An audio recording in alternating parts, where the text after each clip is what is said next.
I think that people keep trying to separate the internet from any other social community or just society, period. And I think that's very dangerous because I think that it allows them to be complacent and to allow these companies to get more powerful and to have more control. And they're disseminating all of our information. Like, that's where all of our news, all of how anyone understands what's going on the planet. And I think that's the problem, is I don't think we can afford to separate those things. We have to understand that it's part of society and deal with making a better world, which means we have to make a better internet. That's Alex Winter. He's a documentary filmmaker who's also a deep geek. He's made a series of films that chronicle the pressing issues of our digital age. But you may also know him as William S. Preston Esquire, a.k.a. Bill of the Bill and Ted movies. I'm Cindy Cohn, the Executive Director of the Electronic Frontier Foundation. And I'm Jason Kelley, EFF's Activism Director. This is our podcast series, How to Fix the Internet. On this show, we're trying to fix the internet, or at least trying to envision what the world could look like if we start getting things right online.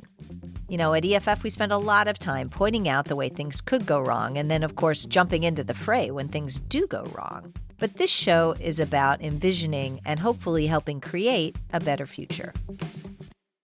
Our guest today, Alex Winter, is an actor and director and producer who's been working in show business for most of his life. But as Cindy mentioned, in the past decade or so, he's become a sort of chronicler of our digital age with his documentary films. In 2013, Downloaded covered the rise and fall and lasting impact of Napster, and 2015's Deep Web, where I was proud to be a talking head, by the way, is about the dark web and the trial of Ross Ulbricht, who created the darknet market, the Silk Road. And 2018's Trust Machine was about blockchain and the evolution of cryptocurrency. And then most recently, the YouTube Effect looks at the history of the video site and its potentially dangerous but also beneficial impact on the world. And that's not to mention his documentaries on the Panama Papers and Frank Zappa.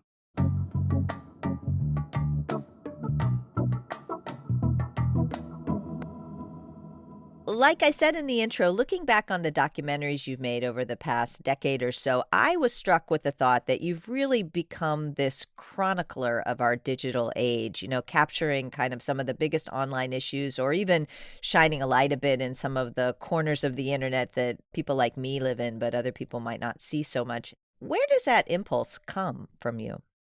I think partly my age. You know, I came up, obviously, before the digital revolution took root, and was doing a lot of work around sort of the early days of CGI and had a lot of friends in that space. I got my first computer probably in 82 when I was in college, and got my first Mac in 83, got online by 84, dial-up era, and was very taken with the nascent online communities at that time, the BBS and Usenet era. I was very active in those spaces, and I'm not at all a hacker. I was an artist, and I was more invested in the spaces in that way, which a lot of artists were in the 80s and into the 90s, even before the web. So I was just very taken with the birth of internet-based communities and the fact that it was such a democratized space. And I mean that, you know, literally, that it was such an interesting mix of people from around the world who felt free to speak liberally about whatever topics they were interested in. There were these incredible people from around the world who were talking about politics and art and everything in extremely robust way. But it really seemed clear to me that this was the beginning of something. Mm-hmm. And so my interest from the doc side has always been charting the internet in terms of community and what the impact of that community is on different things, either political or whatever. And that's why my first doc was about Napster, because fast forward to 1998, which for many people is ancient history, but for us was the future. Right. And you're still in a modem dial-up era, and you now have an online community that has over 100 million people on it in real time around the world who could search each other's hard drives and communicate. What made me, I think, want to make docs was Napster was the beginning of realizing this disparity between the media or the news or the public's perception of what the internet was and what my experience was. Yeah. Where Sean Fanning was kind of being tarred as this pirate and criminal.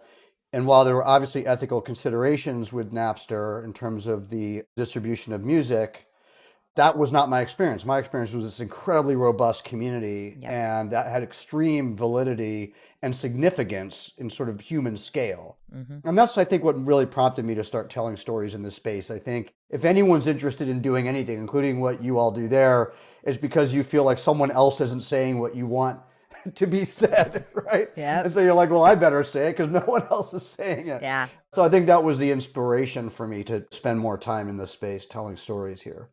That's great. I mean, I do. And the stuff I hear in this is that, first of all, the internet kind of erased distance. So you could talk to people all over the world from this device in your home or in one place, and that people were really building community. And I also hear this in terms of Napster, this huge disconnect between the kind of business model view of music and music fans' views of music. One of the most amazing things for me was realizing that I could find somebody who had a couple of songs that I really liked and then look at everything else they liked.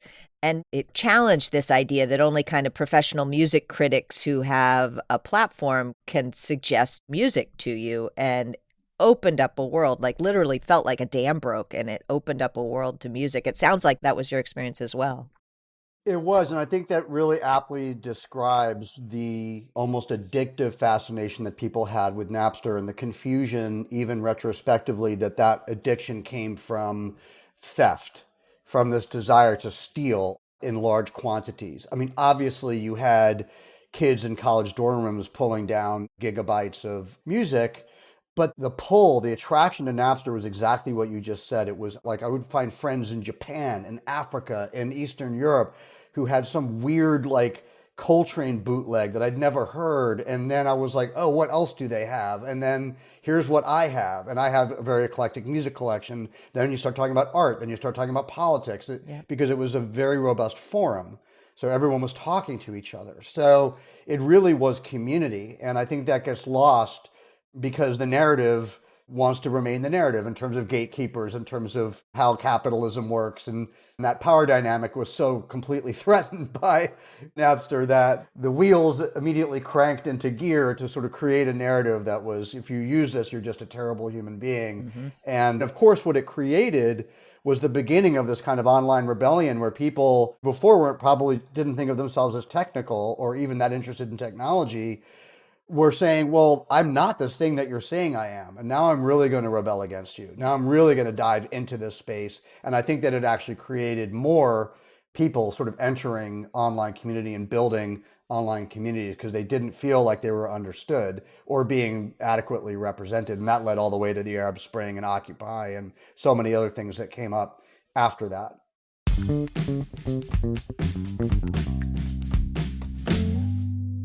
The community's angle that you're talking about is probably really, I think, useful to our audience because I think they probably find themselves, I certainly find myself in a lot of the kinds of communities that you've covered, which often makes me think like, how is this guy inside my head? How do you think about the sort of communities that you need to or want to chronicle? I know you mentioned this disconnect between the way the media covers it and the actual community, but like, I'm wondering, what do you see now? Are there communities that you've missed the boat on covering or things that you want to cover at this moment that just aren't getting the attention that you think they should? I honestly just follow the things that interest me the most. I don't look, because I don't see myself as a, in brackets, as a chronicler of anything. Like I'm not that I have a more modest view of myself. So I really just respond to the things that I find interesting that on two tracks, one that I'm personally being impacted by. So I'm not really like an outsider viewing like what will I, cover next or what topic should I address. But what's really impacting me personally, I was hugely invested in Napster. I mean, I was going into my office on weekends and powering every single computer up all weekend onto Napster for the better part of a year. I mean, Fanning laughed at me when I met him, but Luckily, the statute of limitations may have run on that. That's good. yeah, exactly. Yeah, I'm sure you're not alone.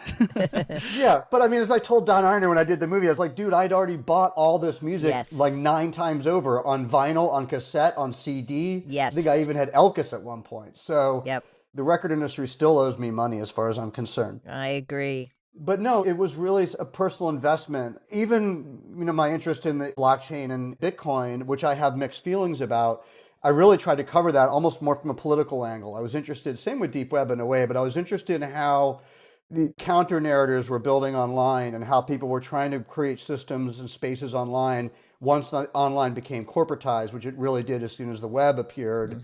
What did people do in response to the corporatization of these spaces? And that's why I was covering Lowry Love's case in England and eventually Barrett Brown's case, and then the Silk Road, which I was mostly interested in for the same reason as Napster, which was who were these people?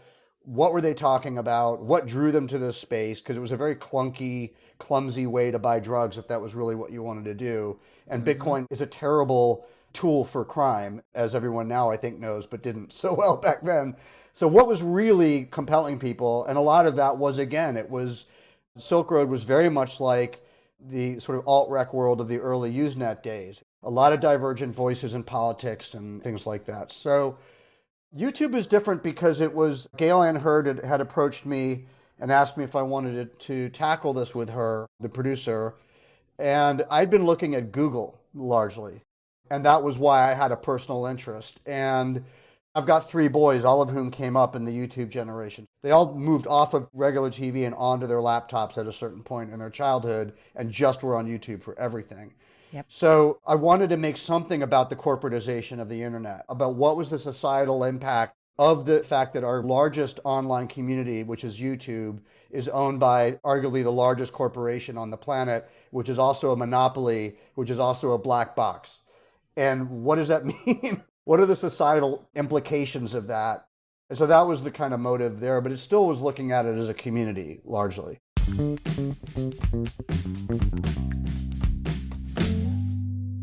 So the conceit of the show is that we're trying to fix the internet. And I want to know, you've done a lot to kind of shine these stories in different directions, but what does it look like if we get it right? What are the things that we will see if we build the kind of online communities that are better than, I think, the ones that are getting the most attention now?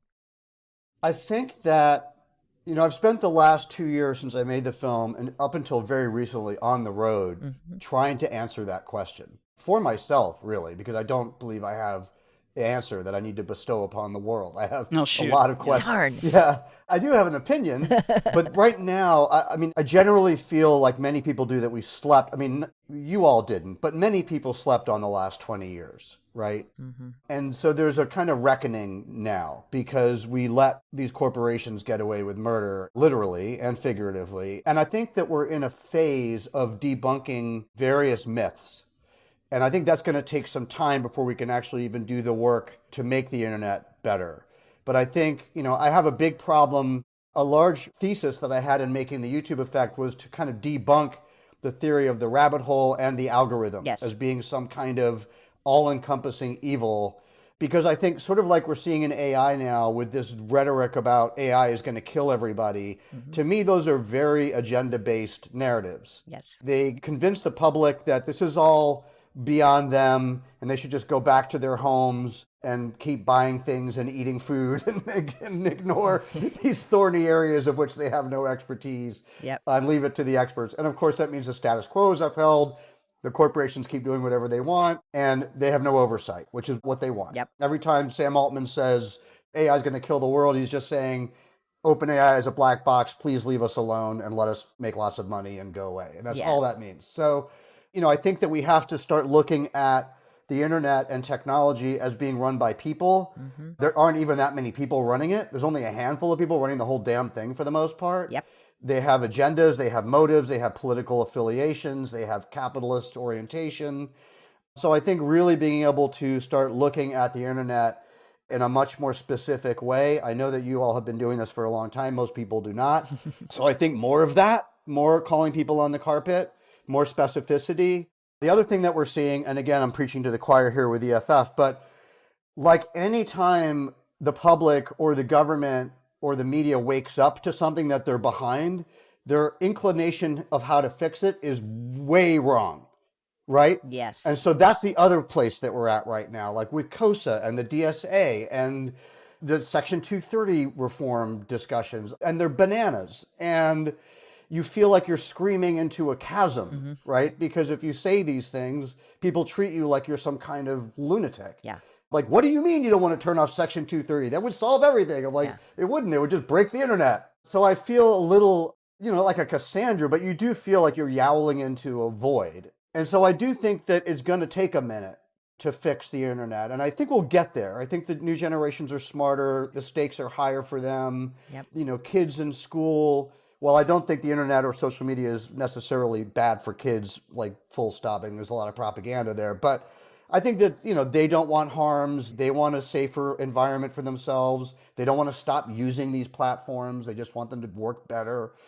But what's happened in the last couple of years, I think is a good thing, is that people are breaking off and forming their own communities again. Even kids, like even my teenagers started doing it during COVID. Mm-hmm. Even on Discord, they would create their own servers. No one could get on it but them. There was no danger of like being infiltrated by crazy people. All their friends were there. They could bring other friends in. They could talk about whatever issues they wanted to talk about.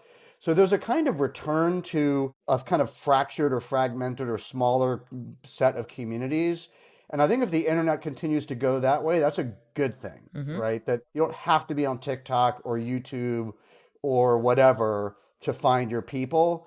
And I think for grown-ups, what the silver lining of what happened with Twitter, with Elon Musk buying it and immediately turning it into a Nazi crash pad, is that the average adult realized they didn't have to be there either, right? They don't have to just use one place, that the internet is filled with little communities that they could go to talk to their friends. So I think we're back in this kind of Wild West like we almost were pre-web and at the beginning of the web. And I think that's good.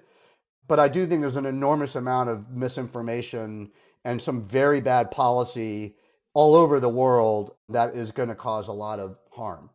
Yeah, I mean, that's kind of my challenge to you is once we've realized that things are broken, how do we evaluate all the people who are coming in and claiming that they have the fix? And in the YouTube Effect, you talked to Carrie Goldberg. She has a lot of passion. I think she's wrong about the answer. She's, I think, done a very good job illuminating some of the problems, especially for, specific communities, people facing domestic violence and doxing and things like that. But she's rushed to a really dangerous answer for the internet overall. So I guess my challenge is how do we help people think critically about not just the problems, but the potential issues with solutions? The TikTok bans are something that's going on across the country now, and it feels like the Napster days, right? Yeah. Oh, totally. People have focused on a particular issue and used it to try to say, oh, we're just going to ban this. And all the people who use this technology for all the things that are not even remotely related to the problem are going to be impacted by this ban first strategy. Yeah. I mean, it's media literacy. It's digital literacy. One of the most despairing things for me making docs in this space is how much prejudice there is to making docs in this space. People consider the internet, especially, a huge swath of, because obviously the far right has their agenda, which is just to silence everybody they don't agree with, right? I mean, the left can do the same thing, but the right is very good at it. The left, where they make mistakes, or, center to left, is that they're ignorant about how these technologies work. And so their solutions are wrong. We see that over and over. They have really good intentions, but the solutions are wrong. And they don't actually make sense to how these technologies work. We're seeing that in AI. That was an area that I was trying to do as much work as I could in during the Hollywood strike to educate people about AI because they were so completely misinformed and their fixes were not fixes. They were not effective and they would not be legally binding. And it was despairing only because it's kind of frowned upon to say anything about technology other than don't use it. Right? Like, even other documentaries are like, the thesis is like, well, just, tell your kids they can't be on, like, tell them to read more literature, right? And it just drives me crazy because I'm like, I'm a progressive lefty and my kids are all online. And guess what? They still read books and like play music and go outside. So it's this kind of very binary black or white attitude towards technology that like, oh, it's just bad. Why can't we go back to the days? Well, and I think there's a false sense that if we just could turn back the clock pre-internet, everything was perfect, right? My friend Cory Doctorow talks about this. Like, we need to build the great new world, not the good old world. And I think that's true even for, internet oldies like you and me who are thinking about maybe the 80s and 90s. Like, I think we need to embrace where we are now and then build the better world forward. Now, I agree with you strongly about decentralization and smaller communities. As somebody who cares about free speech and privacy, I don't see a way to solve the free speech and privacy problems of the giant platforms. We're not going to get better dictators. We need to get rid of the dictators and make a lot more smaller, not necessarily smaller, but different spaces, differently governed spaces. But I agree with you that there is this rush to kind of turn back the clock, and I think we should try to turn it forward. And I kind of want to push you a little bit. What does the turning it forward world look like? I mean, I have really strong opinions about that. I mean, thankfully, my kids are very tech savvy, Yeah. like any kid, and I pay attention to what they're doing, and I find it fascinating. Mhm. And the thing about thinking backwards is that it's a losing proposition because the world will leave you behind because the world's not going to go backwards, and Mhm. the world is only going to go forward. And so you either have a say in what that looks like or you don't. I think two things have to happen. One is media literacy and a sort of weakening of this narrative that it's all bad so that more people, intelligent people, are getting involved in the future. I think that will help adults get immersed into new technologies and new communities and what's going on. Yep. I think at the same time that we have to be working harder to attack the tech monopolies. Yep. I think being involved as opposed to being abstinent is really, really important. Yep. And I think more of that will happen with new generations. Yep. Because then your eyes and your ears are open and you'll find new communities and the like. But at the same time, we have to work much harder at this idea that we're allowing the big tech to police themselves is just ludicrous. And it's still the world that we're in. And it just drives me crazy. And, you know, they have one agenda, which is profit. And they don't care about anything else and power. Yeah. And I think that's, you know, that's the danger of AI. I mean, it's not we're not all going to die by robots. It's just this sort of capitalist machine is just going to roll along unchecked. That's the problem. And it will eat labor and it will eat other companies. And that's the problem. I mean, I think that's one of the tricky parts about the Sam Altman shift, right? From don't regulate us to please regulate us. Behind that please regulate us is, and we'll tell you what the regulations look like because we're the only ones, these giant gurus who can understand enough about it to figure out how to regulate us. And I just think it's important to recognize that it's a pivot, but I think you could get tricked into thinking that's actually better. And I don't actually think it is. It's 100% agenda based. Yeah. I mean, it's not only not better, it's completely self-serving. and I think that as long as we are following these people as opposed to leading them, we're going to have a problem. Yeah, absolutely. Let's pause for just a moment to say thank you to our sponsor. How to Fix the Internet is supported by the Alfred P. Sloan Foundation's Program in Public Understanding of Science and Technology, enriching people's lives through a keener appreciation of our increasingly technological world and portraying the complex humanity of scientists, engineers, and mathematicians. Now back to our conversation with Alex Winter about YouTube. There's a lot of information there that's of extreme value: medical, artistic, historical, political. Mhm. You know, in the film, we go to great length to show that Cohn, who got kind of pulled into and radicalized by the proliferation of far-right and even neo-Nazi and white supremacist content, which is still proliferate on YouTube because it really is not algorithm-oriented. Mm-hmm. It's business and incentive-based. How he himself was unindoctrinated by ContraPoints, by Natalie Wynn's channel. Mm-hmm. And, you know, you have to understand that, you know, more teenagers watch YouTube than Netflix. Like, Yep.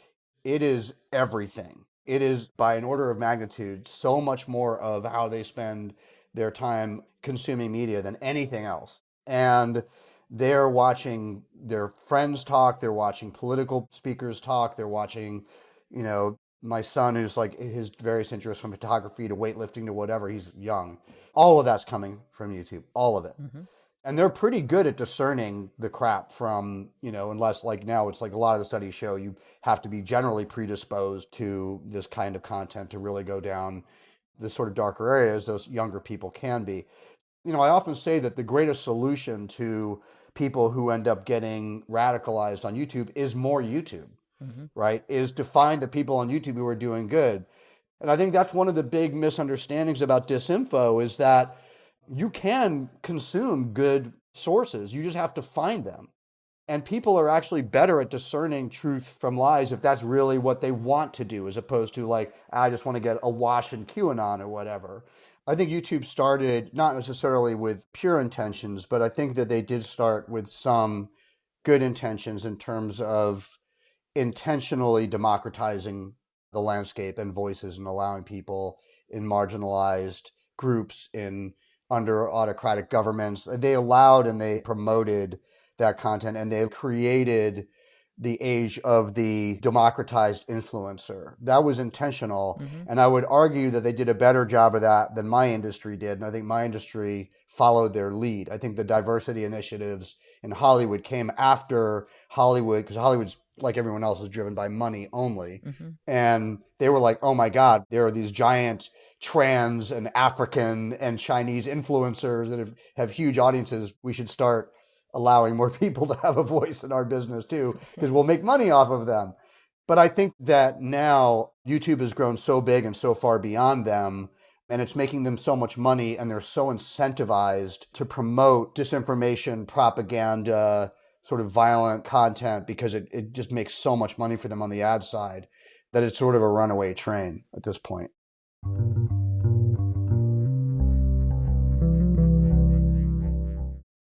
One of the things that EFF has taken a stand on is about banning behavioral advertising. And I think one of the things you did in the YouTube effect is kind of take a hard look at how big a role the algorithm is actually playing. And I think the movie kind of points that it's not as big a role as people who want an easy answer to the problem are saying.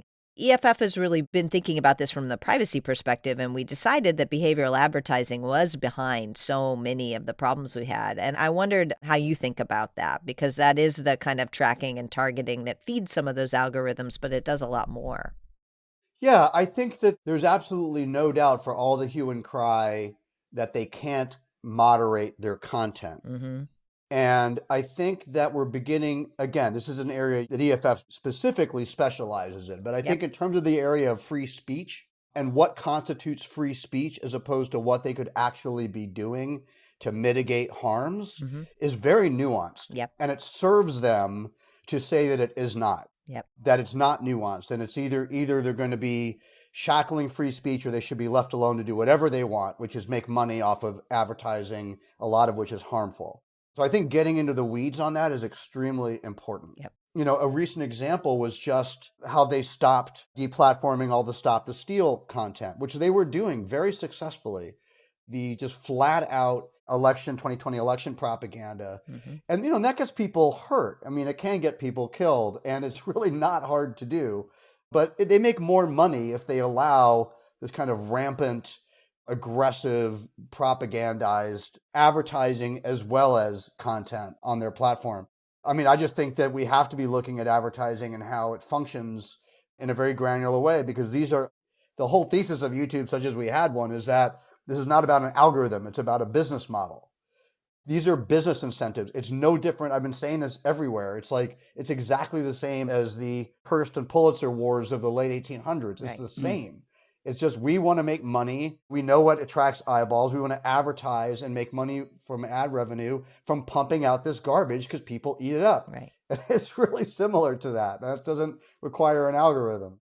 My dream is Alex Winter makes a movie that helps us evaluate all the things that people who are worried about the internet are jumping in to say that we ought to do, and helps give people that kind of evaluative power, because we do see over and over again this rush to go to censorship, which is problematic for free expression, but also just won't work.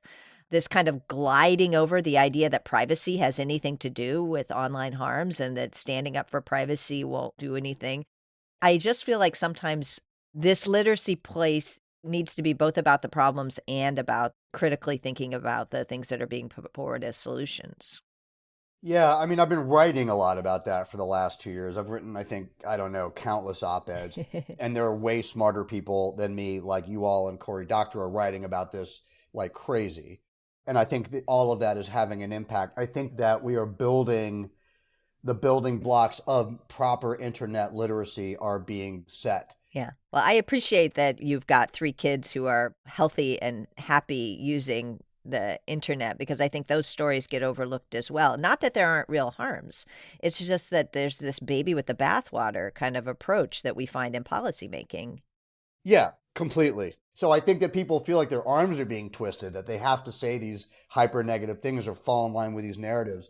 You know, a movie requires characters, right? And I would need whatever that landscape is in order to get in, whether it's a court case or something to follow Yeah. to find the way in. And I've always got my eyes on that.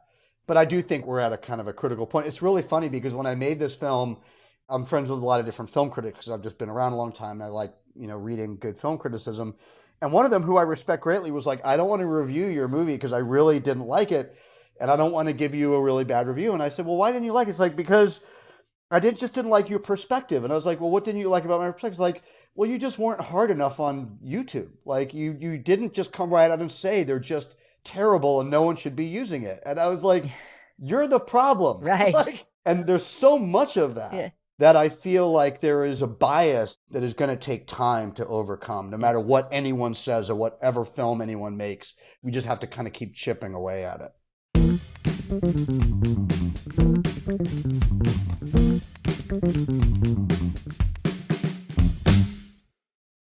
Well, it's a shame we didn't get a chance to talk to him about Frank Zappa, but what we did talk to him about was probably more interesting to our audience. The thing that stood out to me was the way he sees these technologies and sort of focuses his documentaries on the communities that they facilitate. And that was just sort of a, I think, useful way to think about, everything from the deep web to blockchain to YouTube to Napster. Just like he sees these as building communities, and those communities are not necessarily good or bad, but they have some really positive elements. And that led him to this really interesting idea of a future of smaller communities, which I think we all agree with. Does that sound sort of like what you pulled away from the conversation, Cindy?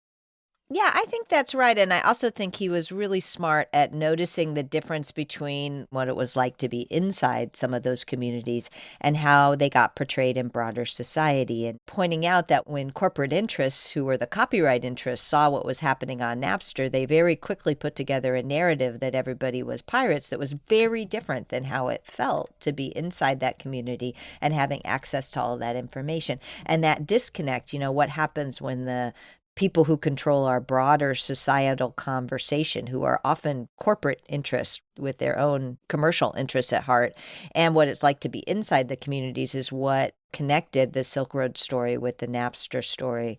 And in some ways, YouTube is interesting because it's actually gigantic. It's not a little corner of the internet, but yet I think he's trying to lift up, both the issues that we see in YouTube that are problematic, but also all the other things inside YouTube that are not problematic. And as he pointed out in the story about Caleb Cain, can be part of the solution to pulling people out of the harms. So I really appreciate this focus. I think it really harkens back to one of the coolest things about the internet when it first came along was this idea that we could build communities free of distance and outside of the corporate spaces. Yeah, and the point you're making about his recognition of who gets to decide what's to blame, I think leads us right to the conversation around YouTube, which is it's easy to blame the algorithm when what's actually driving a lot of the problems we see with the site are corporate interests and engagement with the kind of content that gets people riled up and also makes a lot of money. And I just love that he's able to sort of parse out these nuances in a way that surprisingly few people do across media and journalism, and certainly in, unfortunately, government. Yeah, and I think that it's fun to have a conversation with somebody who kind of gets it at this level about the problems with, and he, name-checked issues that EFF has been working on for a long time, whether that's COSA or Section 230 or algorithmic issues, about how wrong-headed the solutions are. And I appreciate that it kind of drives him crazy in the way it drives me crazy, that once you've articulated the harms, people seem to rush towards solutions, or at least are pushed towards solutions that are not getting out of this corporate control, but rather in some ways putting us deeper in that. He's already seeing that in the AI push for regulation. I think he's exactly right about that. I don't know if I convinced him to make his next movie about all of these solutions and how to evaluate them. I'll have to keep trying. That might not be where he gets his inspiration. We'll see. I mean, at least, if nothing else, EFF is in many of the documentaries that he has made, and my guess is that will continue to be a voice of reason in the ones he makes in the future. I really appreciate that Alex has taken his skills and talents and platforms to really lift up the kind of ordinary people who are finding community online and help us find ways to keep that part and even lift it up as we move into the future. Thanks for joining us for this episode of How to Fix the Internet. If you have feedback or suggestions, we'd love to hear from you. Visit EFF.org/podcast and click on Listener Feedback. While you're there, you can become a member, donate, maybe pick up some merch, and just see what's happening in digital rights this week and every week. We've got a newsletter, Effector, as well as social media accounts on many, many, many platforms you can follow. This podcast is licensed Creative Commons Attribution 4.0 International and includes music licensed Creative Commons Attribution 3.0 unported by their creators. In this episode, you heard Perspectives by Jay Lang featuring Sackjo22 and Admiral Bob. You can find their names and links to their music in our episode notes or on our website at EFF.org/podcast. Our theme music is by Nat Keefe of Beatmower with Reed Mathis. How to Fix the Internet is supported by the Alfred P. Sloan Foundation's Program in Public Understanding of Science and Technology. I hope you'll join us again soon. I'm Jason Kelley. And I'm Cindy Cohen.